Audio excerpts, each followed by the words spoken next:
Doutor Lair, por que o senhor afirma que simplesmente tratar os níveis elevados de glicose, né, que o pessoal entende como diabetes, a diabetes está alta, a glicose está alta no sangue, é como enxugar gelo? Mais uma outra metáfora aí. Mais uma outra metáfora. Então, olha só. Eu estou conversando mesmo que você seja leigo, tá? Você que está aí me assistindo. Eu vou lhe fazer uma pergunta, claro que ela é retórica, você não dá para me responder. Mas me acompanhe, por favor. O que você acha que é mais nobre? O que está dentro do sangue ou o que está dentro da célula? Para que existe o sangue? O sangue existe para alimentar as células e trazer o lixo de volta. O sangue leva nutrientes, leva vitaminas, minerais, aminoácidos, oxigênio e traz as porcarias. Porque a célula também faz cocô e xixi, só que é diferente. Mas ela também tem o seu lixo. E esse lixo tem que ser retirado. Então, o sistema circulatório, ele faz o trabalho de levar e trazer. Levar nutrientes e trazer sujeira. Por exemplo, ele traz o gás carbônico de volta, que é eliminado, e leva o oxigênio. Então, o trabalho do aparelho circulatório, do sistema circulatório, você pode chamar de dois jeitos, é abastecer a coisa importante, que é a célula.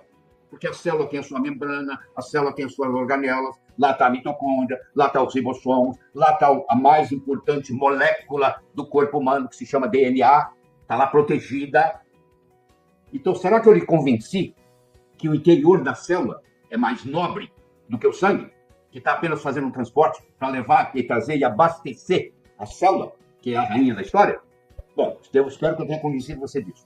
Agora eu lhe pergunto, se eu tenho açúcar demais no sangue, e eu injeto insulina nesse paciente, e ele pega esse açúcar que está no sangue, que está prejudicando, e empurro para dentro da célula, você sabe aquele lixo que você joga para debaixo do tapete? Você acha que você jogar o lixo para debaixo do tapete vai resolver o problema? Claro que não. O cheiro vai continuar o mesmo. Você pode até esconder o lixo debaixo do tapete, mas você não fez higiene na sua casa. Então, se eu pego o açúcar, que é veneno, principalmente em excesso, e empurro ele para dentro da célula, que é o tecido, que é a região nobre, você acha que eu estou fazendo algum favor para a célula? Não. Eu estou limpando o sangue. Aí eu posso tirar o exame e falar assim, a sua glicemia está muito bem, parabéns. Mas onde é que foi parar? Foi parar dentro da célula. Então, o segredo não é você limpar o sangue. O segredo é você não acumular açúcar dentro da célula. E para você não acumular açúcar dentro da célula, você não pode comer açúcar. Nem carboidrato, porque todo carboidrato, você perguntar para o carboidrato o que você quer fazer quando crescer, ele vai dizer, eu quero açúcar, quero ser açúcar. Todo carboidrato, o sonho dele é virar glicose. Então, se eu como uma farinha, se eu como uma massa, eventualmente isso vai virar açúcar. Então, se eu tenho diabetes, não é um remédio que vai me curar. Não existe remédio que cure diabetes. É uma nutrição adequada, onde eu tiro o máximo que eu posso de carboidrato. Eu só queria saber a sua opinião sobre adoçantes artificiais. Na maioria, é pior do que açúcar. Se eu pudesse fazer uma resposta curta e grossa. Na maioria. Vamos pegar dos dois mais famosos, tá bom? Que é o aspartame e a sucralose. São os dois que mais vendem no mundo. Eu diria que os dois juntos é capaz de fazer 85%, 90% do mercado. Tem mais de 6 mil produtos adoçados com aspartame nas prateleiras do supermercado. Pra você ter uma ideia. O aspartame, ele é constituído de três coisas. Um éster metil, 10%, um aspartato, 40%, e uma fenilalanina, 50%. O éster metil, se você esquentar ele no forno ou na frigideira, ele vai virar metanol. Metanol, você conhece, é o formaldeído, que é 45%, recebe o nome de formol. Você pega um cadáver, não quer que ele estraga, você põe ele no formol. Ele é veneno, tá? Então, é um conservante, mas veneno. Então, 10% daquele aspartame que você colocou no seu café vai virar, eventualmente, quando passa pelo fígado, vai virar metanol, que vai virar formol. Tá? Esse é o primeiro.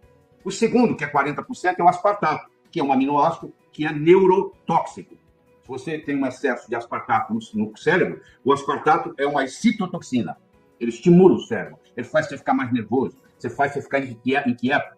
E os outros 50% é fenilalanina, que é um aminoácido que tem que ser transformado em tirosina, a não ser que você tenha um polimorfismo genético chamado fenilcetonúria, que é identificado com a teste do pezinho na maternidade, que tem teste do pezinho, não é toda maternidade brasileira que tem um teste do pezinho. Então eu posso estar dando aspartame para um indivíduo que tem a fenilcetonúria. Essa pessoa não pode ingerir fenilalanina, porque ela não vai ser capaz de transformar a fenilalanina em tirosina. Vai acumular fenilalanina e isso vai fazer lesão cerebral e vai cair a inteligência dessa pessoa. Então, para que eu estou correndo esses riscos todos? Só para fazer o meu café ficar um pouquinho mais doce? Esse é o aspartame, que foi durante muitos anos o mais vendido. Ele tem vários nomes aí, eu não vou entrar em nomes comerciais. O outro que eu vou discutir com você é a sucralose, que é uma combinação de galactose com frutose. que não existe na natureza. Então, eles não poderiam ter feito um adoçante artificial sem fazer um estudo a longo prazo, porque isso aí é um remédio. Se isso não existe na natureza, não pode ser dado sem estudo.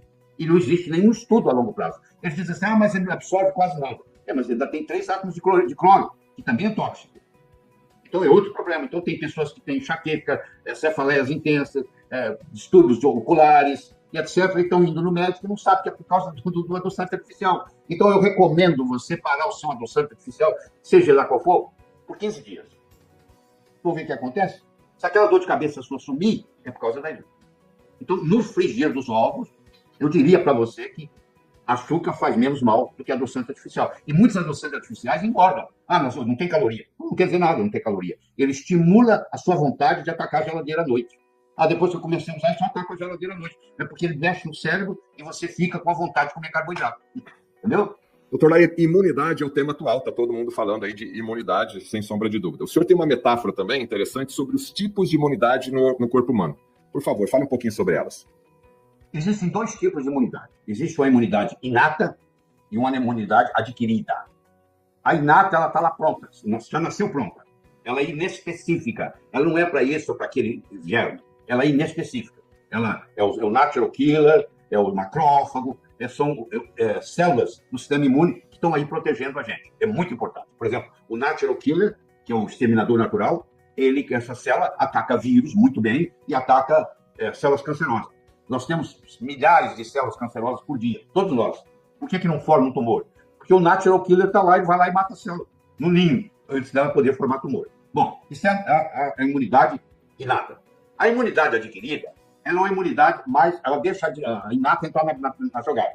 Se a inata não der conta, ela pede ajuda adquirida, que aí são os linfócitos T e os linfócitos B, de bola.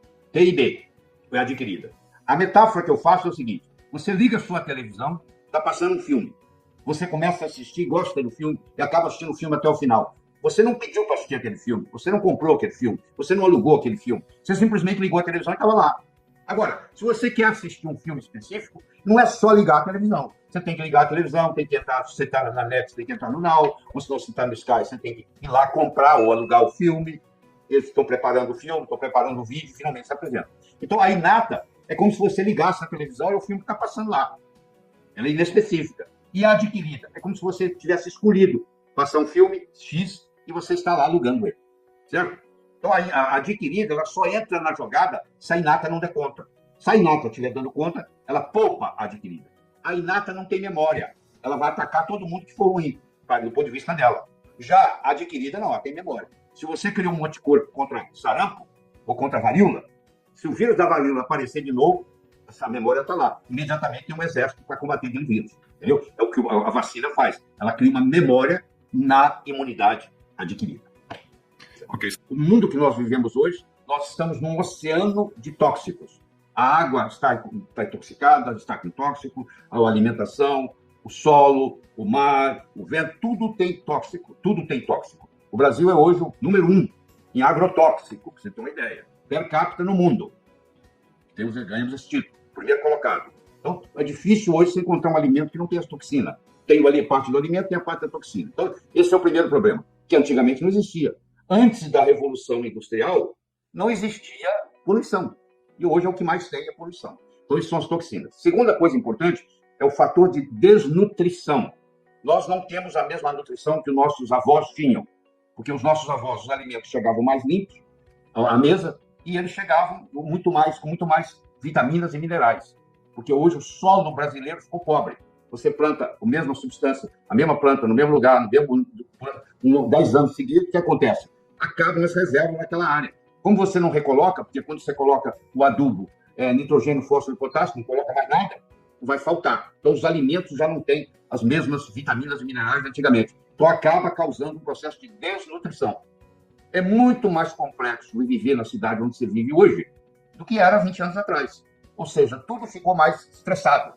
O estresse tomou conta da nossa vida. Então, nós vivemos o tempo todo estressado. Principalmente se você mora numa cidade grande. É o estresse para ir trabalhar, é o estresse para voltar do trabalho, é o estresse no trabalho. E isso contribui sobremaneira para o aparecimento de doenças. A outra coisa importante para a doença é a infecção e infestação. É uma bactéria, é um vírus, é um fungo. é um parasita que não diminuiu, continuou. E com o uso inadequado dos antibióticos, a resistência dos micro-organismos ao antibiótico aumentou. Então, nós temos mais esse problema ainda. E, por último, eu gostaria de citar, respondendo essa pergunta, que é a poluição eletromagnética. Vai chegar aí agora o 5G. Nós já temos no Brasil o 4G. O 5G vai fazer um grande avanço tecnológico. Mas nós vamos pagar um preço muito grande por isso, porque agora nós vamos ter muito mais radiação que vão nos incomodar, que é do 5G, que está sendo estudada já. Você combina tudo isso, você combina a desnutrição, você combina os tóxicos, você combina a poluição eletromagnética, e etc, etc, você vê o que acontece. Se você não tiver com um organismo muito saudável, se você não tiver com uma imunidade muito boa, você vai acabar ficando doente. Doutor Laíde, eu acompanho o seu trabalho já há muito tempo e eu percebo que o senhor usa muitas metáforas nas suas explicações. Por que o senhor usa essas metáforas? E nos dê um exemplo aí de uma metáfora poderosa. Pois não? É verdade, eu uso muita metáfora. A metáfora é o modo de você ensinar uma coisa complexa de uma forma simples. Como é que você vai ensinar para um sapo que nunca saiu da lagoa como é a onda do mar? Você só pode fazer isso metaforicamente. Como é que você vai ensinar um indivíduo no planeta Terra como que é o mundo espiritual depois da morte? Metaforicamente, o que Jesus fazia? Jesus contava histórias, ele contava parábolas, e através da parábola, que é uma metáfora, ele ensinava. Então eu procuro trazer as metáforas para o mundo médico, e facilita tremendamente, como nós vamos ver aqui agora. Deixa eu, como você pediu, eu dar um exemplo de uma metáfora. Sim. Uma metáfora que eu gosto muito é a metáfora do bambu. Primeiro que o bambu é muito flexível. Aliás, um dia Charles Darwin estava no jantar, e alguém, para desafiá-lo, perguntou para ele: Sr. Darwin, se o senhor pudesse resumir toda a sua teoria da evolução numa frase, o que o senhor diria? E ele respondeu: não são as espécies mais fortes ou mais inteligentes que vão sobreviver, são aquelas com a maior capacidade de adaptação. E o bambu tem isso.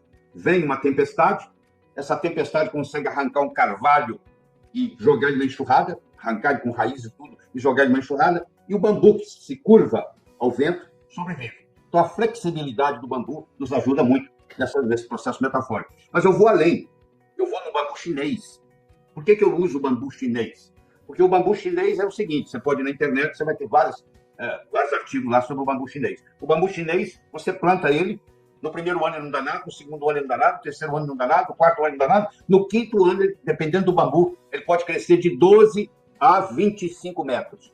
Ele não cresceu nada nos primeiros 4 anos e, de repente, ele cresce. Você fala, isso parece um milagre. Se você for ver que está abaixo da terra, as raízes estão crescendo para dar o sustento para esse bambu no quinto ano de 12 a 25 metros. Quer dizer, existe uma sustentação para isso. E a analogia que eu faço, por exemplo, para a doença. A pessoa está doente, começa a ser tratada. No começo ela não sente nada, mas ela está melhorando. Ela está melhorando, de repente ela melhora. Aí, de repente, ela sara.